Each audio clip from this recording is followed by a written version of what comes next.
Morning, everyone, Sir Darrell, dear classmates, guests, and of course, friends around the world on Facebook. Facebook? No, Skype. It's Skype. So good morning, everyone. I'm here to present my thesis proposal entitled Response to Sustainable Development, the Case of the Province of Cebu and the City of Cebu. So let me start with my introduction, with the rationale of my study. Of course, who does not know about the SDGs? So all the nations in the world share the same goal or agenda for development. And it's not just development, but sustainable development. So almost all agencies, institutions around the globe focus or zero in on the sustainable development goals. In fact, in the Philippines, our national research agenda and the development plan of our country is geared towards the sustainable development goals. In other words, if your study is focused on these goals, then you get funded. So that's the secret. That's why it's our priority. And of course, this is very important because it deals with global problems. And global problems are problems without borders, meaning they're felt everywhere by everybody. Therefore, it is everybody's concern to address or to respond to the call for sustainable development. So basically, that makes the study very relevant because we're all dealing with the same problem. These problems are enumerated by the Sustainable Development Goals. And it is mentioned that the Sustainable Development Goals is not just a concern of one state. It is a concern of everybody, all states in the world.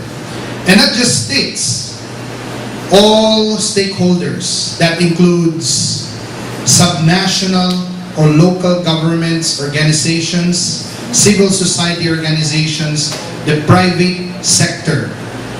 Therefore, my study focuses on the subnational or local government's response to sustainable development goals. Because based on literature, most of the studies are response of nations or states or capital cities or global cities.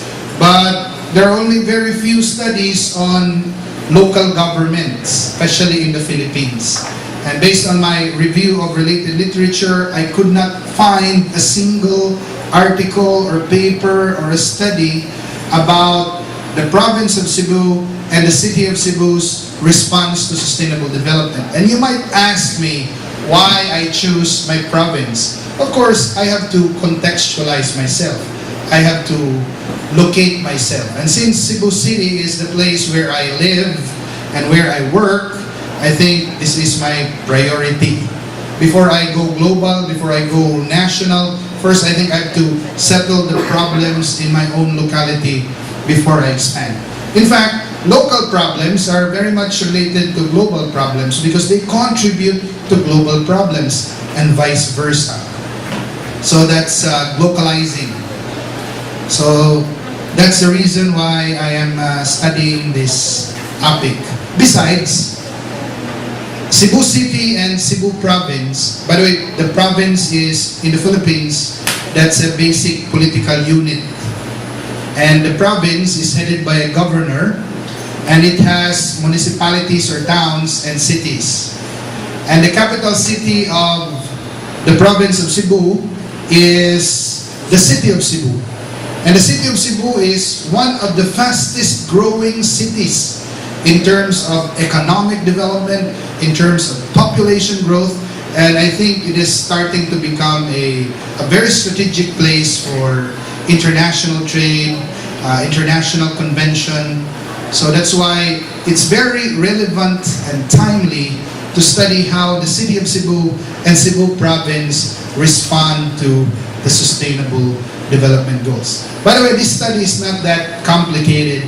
is just very simple because I'm just looking into the fundamental or basic information about the status of the city of Cebu and the province of Cebu response to sustainable development goals. So let me talk about my major problem or the main problem. This study aims to determine the status of the response of the province of Cebu and the city of Cebu to the Sustainable Development Goals. It endeavors to present a baseline that's data, and information on the priority SDGs. So I'm here to ask, what are the priority SDGs of the city and the province? Of course, we have 17 SDGs, and it's impossible for a city to respond to all of these 17 SDG all at once. That's why there's a need for the city to determine or to identify which are its priorities. And of course, the specific targets. Because all in all, I think there are 168 or 169 targets because each goal has several targets. And again, it's up to the city to determine its priority, its need. So they have to arrange them or classify them according to a certain order of priority. And what are their targets and indicators in determining whether they have already achieved their goals or not? So specifically, I have here the sub-problems in a form of questions. In order to attain the aims and objectives of the study, the following questions are asked. What are the priority SDG goals, the specific targets and indicators identified by the province of Cebu and the city of Cebu? Number 2, what are the challenges and issues identified by the province of Cebu and the city of Cebu in attaining their priority goals and targets? Number 3, what are the plans, strategies, frameworks, methods, tools, and programs used by the province of Cebu and the city of Cebu in order to attain their priority SDG goals and targets? Number 4, what is the level of the implementation of these plans, strategies, method, tools, and programs? And number 5, in what way can the province of Cebu and the city of Cebu collaborate to attain their priority goals? By the way, why did I include the question number 5? Because I think that the pillars of sustainable development is not just about economic, social, and environmental. There has to be a political component.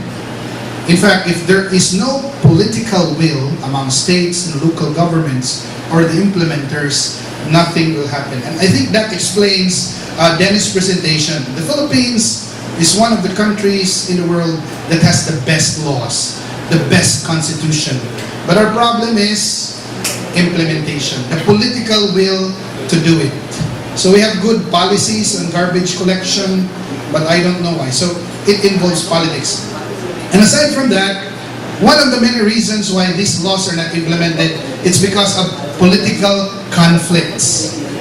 In the Philippines, there's a problem with the province and the city because our mayor, the recent mayor, has just backed out from the Metro Cebu Development Coordinating Board. In other words, he has a different direction for development.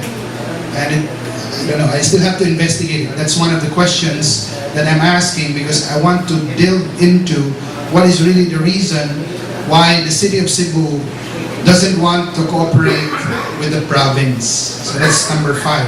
And of course, last is, based on the findings, what recommendations can be proposed. So based on the gaps that can be seen, maybe other states and local governments in the country and even outside the country might have best practices, best solution, best strategies that they can offer for a city. The one just mentioned by Dr. Agnes, that there's a city in Luzon that has a best practice on waste management, and she would have wanted to introduce it in Cebu City, but I don't know if the politics is involved or it was a personal choice. But while there is still time, I still believe that we can reintroduce that one month. So I have here the organization, the study. Okay, 7 chapters. So you have there the questions, the research design, the review of related literature, the answer to the first problem, second problem, and third. And then you have the... By the way, I'll not just be including the local governments of Cebu. I'll also be gathering data, information from the civil society organizations.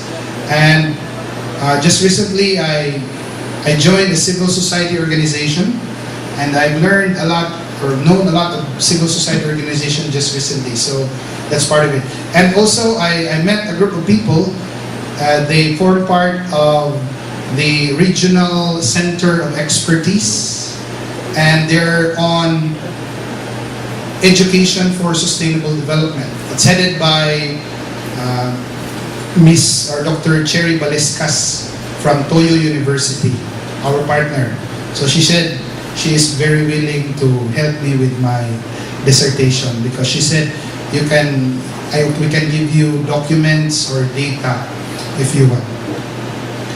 Then I have here the significance of the study. I have mentioned that Cebu City and the province of Cebu is one of the fastest growing provinces and cities in the Philippines. So I think development is a priority, and we have to look into whether our framework or our goal is towards sustainable development. The limitation of the study, I will not include other cities in the Philippines. Some might say, why don't you include all the cities in the Philippines? Practically, we don't have the funding, and it will really take time. Just recently, we finished a project within the province of Cebu with the Ramon Abuelis Foundation. It took us 2 years to finish the paper alone. And then just recently, we published. Thank you, Ma'am Agnes, for the linkage. So that was the experience. So I'll only focus on Cebu. Anyway, Cebu is also big. Then the methodology. I'm using a qualitative research design. Case study, of course. We have Cebu and province of Cebu. Cebu City and province of Cebu. And by the way, this is exploratory because I still have to explore. Look for whatever data is available about Cebu and the province of Cebu's response to sustainable development. So it's exploratory. I'll also be using data mining because the city, they have the office, planning and administration office. I think they have a lot of data there. So I have to data mine. And then I have to do interviews, of course, with key informants. So are my key informants? Of course, the mayor, the governor, and the officers, the members of the provincial planning board, the head and the staff of the city planning and administration office. They are in charge. And selected CSO, or civil society organizations, who are also into this advocacy, or this is their priority goal. So this is the research environment, Cebu City and Cebu Province. For those of you who have not been to Cebu, I am inviting you to come. Cebu City is a good place. Maybe next time, Dr. Maser, if we have enough time, we will do canyoneering in the south. There are a lot of waterfalls in Cebu. More than 100 waterfalls. Maybe we can do whale watching if you have time. No? So the next time you come, I think we have to schedule a vacation. Or maybe the classmates also can join us. No? Cebu has a lot of places to explore. That's the beauty of Cebu. And then, of course, I already mentioned the respondents. The research instrument, I have here a semi-structured interview guide, researcher-made interview questionnaire. Then pilot study, I had my questionnaire reviewed by our university statistician. We have Mr. Ricky Villeta. And of course, I still have to submit it to Dr. Sequinho for further critiquing. And the members of the civil society organizations. So I've also shared this with them, and they're also very happy that somebody is doing a study on sustainable development in Cebu City. Then the data collection process. Of course, I mentioned the interview, the data mining, using whatever information and documents the city and the province have in relation to the response or the status of the response to sustainable development?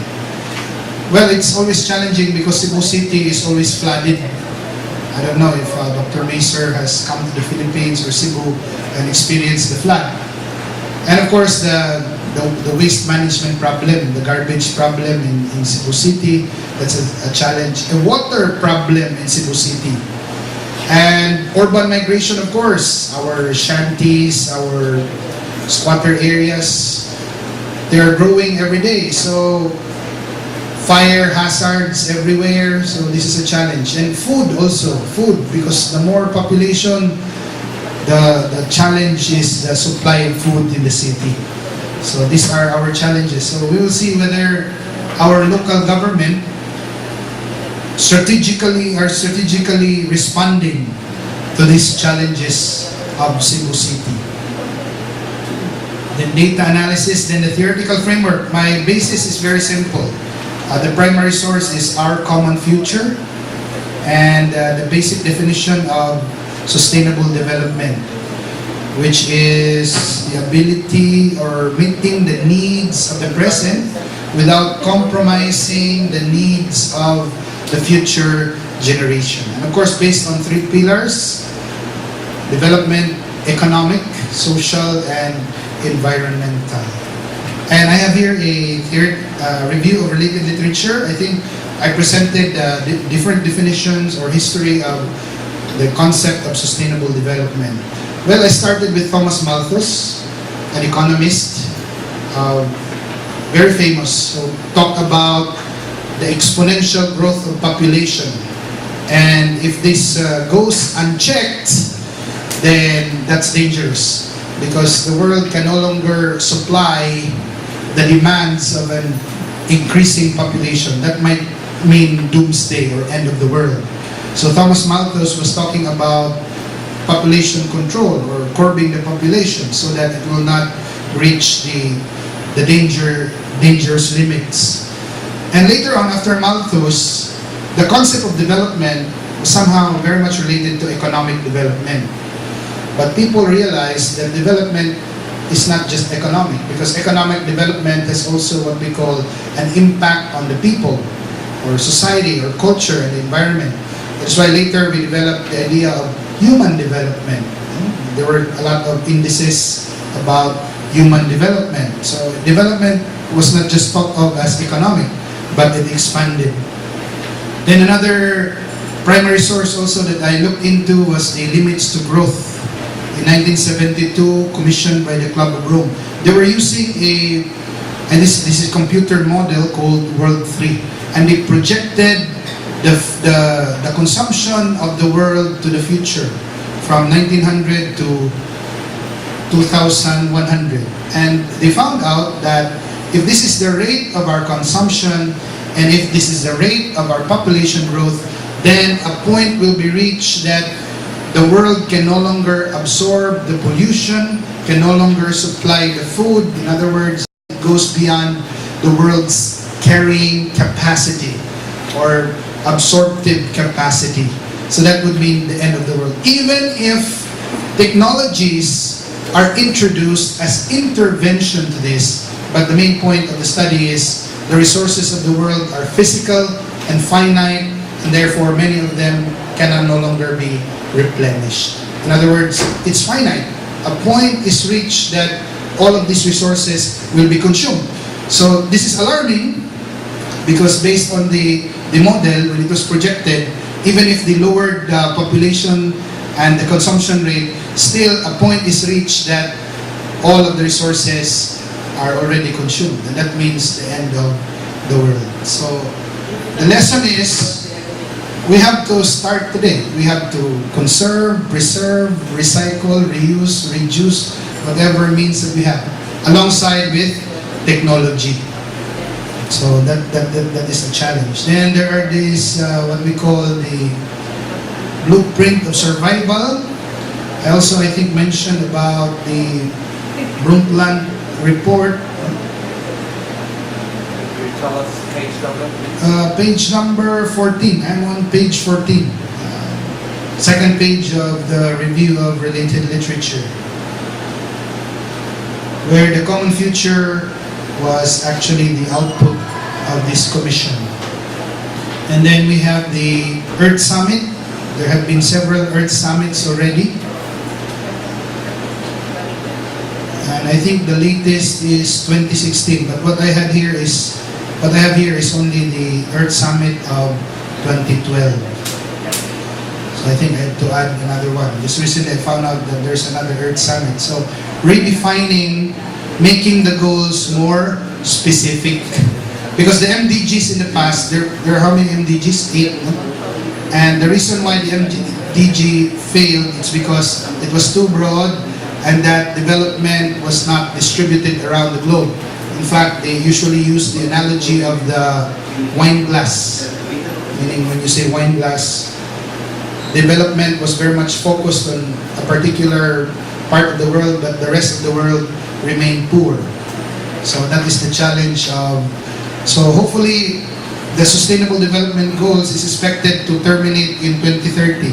So by that time, we hope that it might not be 100% implemented or accomplished, but at least 90 or so. And challenges of cities to achieve sustainable development.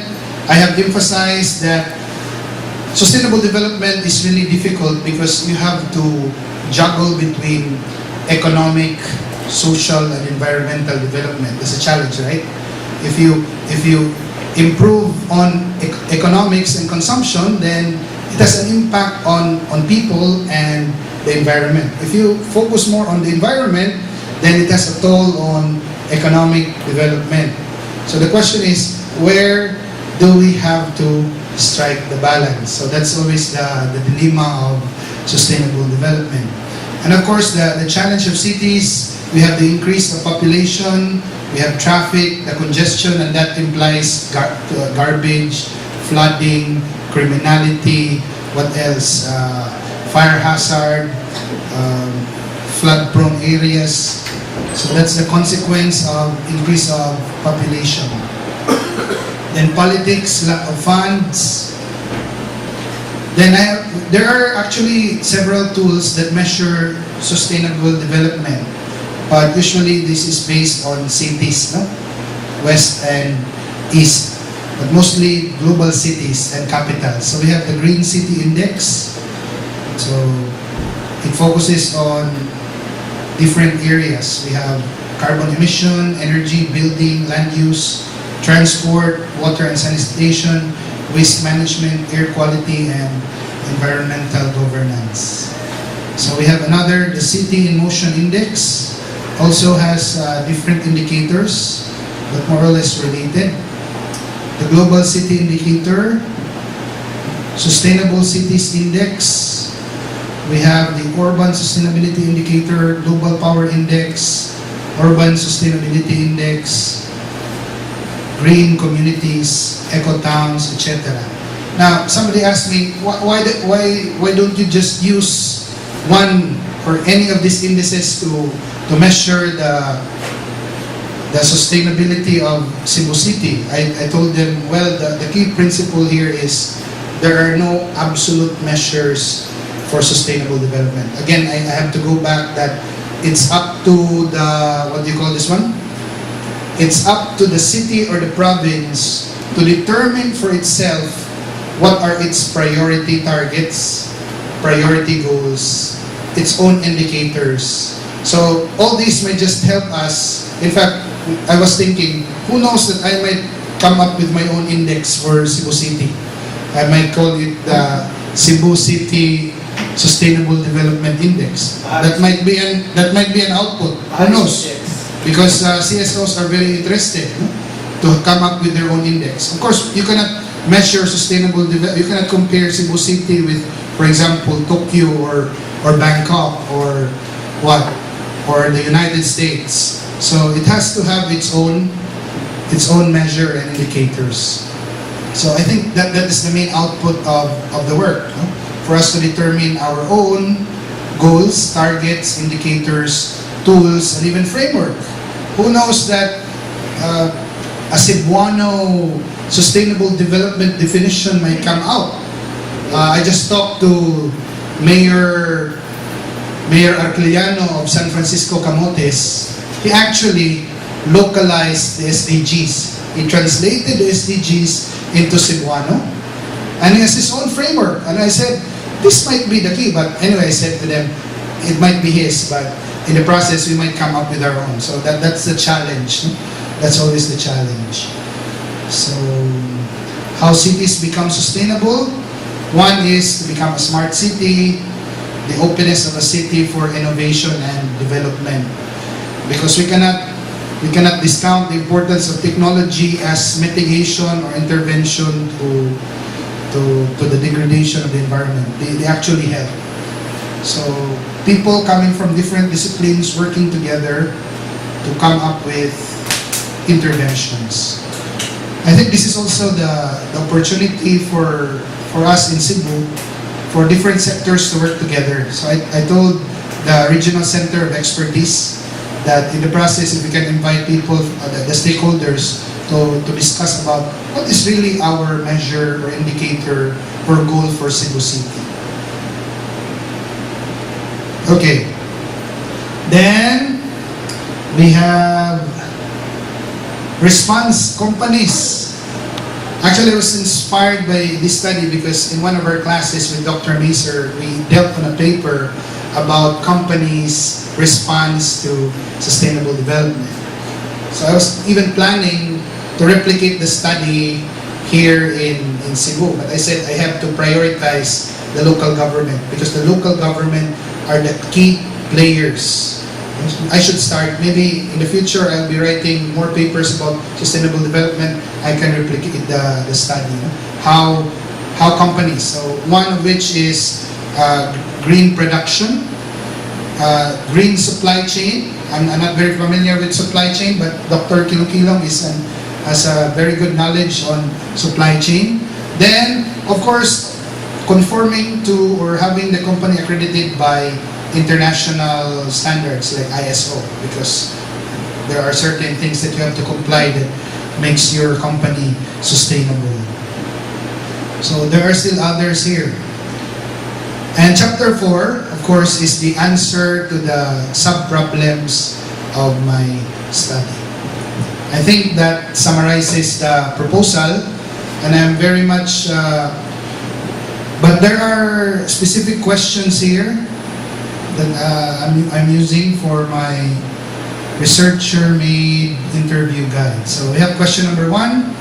Have you heard of the Sustainable Development Goals? If yes, then what? Number 2, have you heard of the Millennium Development Goals? If yes, what? Is the United Nations committed now to the MDGs or SDGs? What is the response of the province of Cebu to the Sustainable Development Goals? What are the priority sustainable goals and targets of the province of Cebu or the city of Cebu to become sustainable? Why are these priority goals and targets? That's very important because it has to be data-based. So later on, we will know whether Cebu City is really focusing on this or not, or the province, or do they have data? Because based on our experience, our government agencies don't have data. No? So I said, we volunteer to provide you data. Our research center is very much willing to provide our government agencies with data. So what are the frameworks and tools used by the province of Cebu in assessing sustainable development? Do we really have tools? Do we really have frameworks? What are the plans of the province of Cebu or the city of Cebu in accomplishing the identified sustainable development goals and targets? And we have, what are the strategies and methods used by the province of Cebu and the city of Cebu to accomplish the plans? So is there really a strategic plan for sustainable development? Because everything starts with a plan. We even had a joke that if you build a canoe or a boat without a plan, you'll end up producing a toothpick. So a plan is very important, no? So that's why I am asking the city and the province, what is your plan? What are your strategies? How do you get there? What are the challenges?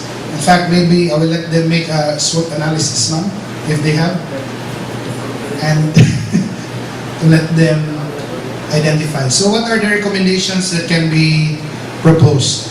So based on the recommendation, maybe I will also look into the best practices of cities. I'll be looking into what are other cities doing so that I can have a concrete proposal for Cebu City. Based on, of course, their identified goals, targets, and priorities. So I think that's the end of my simple proposal, and I'm more than willing to hear and receive comments and suggestions to improve my work.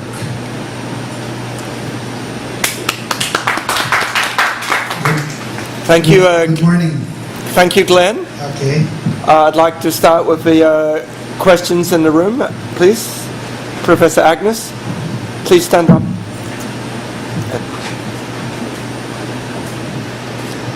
Good morning again, everyone. I just would like to make a comment on the first two questions that you have indicated, Sir Glenn. Because, like, for example, if you're going to ask such a question to the civil society,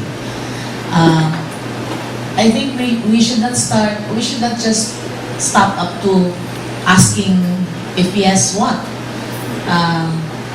I think there's a need for Some questions. to also indicate the possible questions under such, like if yes, what are these goals and how are you affected, or how will you be able to contribute towards the achievement of these goals? What will be your role, for example? Yeah, So these are just the possible questions that you can follow up after the respondent may be able to answer yes. No, because Yes, if ma'am. you say, it's a good suggestion. because if you just say if yes, what? Then What is it's- relevance to them, Yeah. and how they can participate. Contribute. How they because can. because that is always an issue, no? Inclusive development. In other words, the development plan should be participative, participatory. It should be open to all, especially to the vulnerable members of society. They should be the priority. They have the say. In fact, we just had a meeting with DILG. They were saying that, okay, we're already including the vulnerable sectors, the marginalized, or the indigenous people to be part of the strategic planning of the city. In Yes. fact, just recently, ma'am, today also we are holding a what we call multi-stakeholders strategic planning for monitoring of mining in Cebu. And we are trying to capacitate the mining affected communities in Cebu. So we are asking the help of the sectors. How do we empower these people that they themselves will be knowledgeable of their legal and their civil rights, and of course the requirements of mining, and we'll be providing them tools that they themselves will become local mining monitoring teams. So instead of us monitoring the mining activity, we will capacitate these people who are affected by mining to monitor mining. So once they're capacitated, we'll just collect from them data and we'll submit it to EITI. No? EITI is Extractive Industry Transparency Initiative, and the Philippines is a collaborator, and I think the first compliant country. We had a meeting with the Madagascar EITI, and they were happy that the Philippines is the first to comply. So I think our goal is just to provide the avenue or the platform where civil society organizations, most especially the marginalized and the vulnerable sectors, that their voice will be heard and that they can contribute to the plan. So I think that's what Sir Dara, thank you very much, Sir Dara, for including the CSO, because originally my focus was only on government. But Sir Darrell said, no, you have to include the community, because they are the ones affected by sustainable development. You can even include the private sector because that will be triangulation already. Yeah. No, being able to really get the comments or the responses from the civil society, from the private sector, and the government sector. Yeah, that's why Sir Darrell said that I have to include the selected companies and corporations. What I have in mind is the Chamber of Commerce, because the Chamber of Commerce Yeah, is, from there, yeah. is our partner. So it's easy for us to ask them what is their view on sustainable development, because it's very possible that they might have a different direction. No?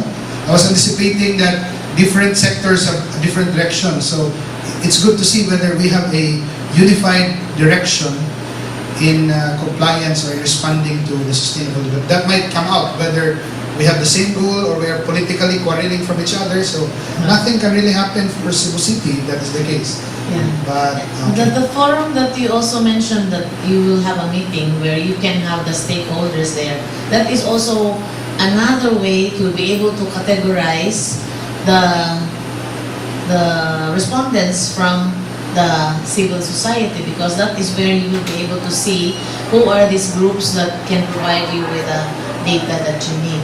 yes, That will be all for me. Sir Dennis. Good morning, Sir Glenn. I like your study very much. I've also read papers about sustainability.